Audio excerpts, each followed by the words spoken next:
And నిన్న మొన్న చూశాను నేను భోగాపురం ఎయిర్పోర్ట్ గురించి. సిగ్గు లేకుండా సెంట్రల్ మినిస్టర్ రామ్మోహన్ రావు గారు, అచ్చెన్నాయుడు వీళ్ళందరూ కూడా చంద్రబాబు నాయుడు కృషి చేశాడంట. ఏం కృషి చేశాడు నాయన?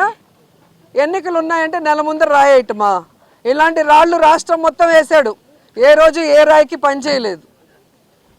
జగన్మోహన్ రెడ్డి అక్కడికి వెళ్ళి ల్యాండ్ అక్విజిషన్ చేయటం కానీ, అక్కడున్న రైతులకి కాంపన్సేషన్ ఇచ్చి పునరావాసం కల్పించడం దగ్గర నుంచి దానికి అమౌంట్ని కేటాయించి దాన్ని శరవేగంగా పనులు చేయించడం అనేది అందరూ గమనిస్తున్న విషయం.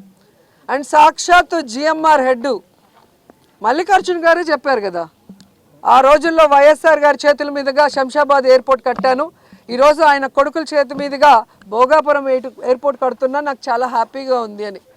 ఇంత స్పష్టంగా వాళ్ళు పబ్లిక్గా మీటింగ్స్లో చెప్పిన దాన్ని ప్రజలు వినలేదనుకున్నారా, చూడలేదనుకున్నారా, లేదా మతిమరుపులు ప్రజలకు అనుకున్నారా? సిగ్గు లేకుండా అబద్ధాన్ని చెప్తున్నారు.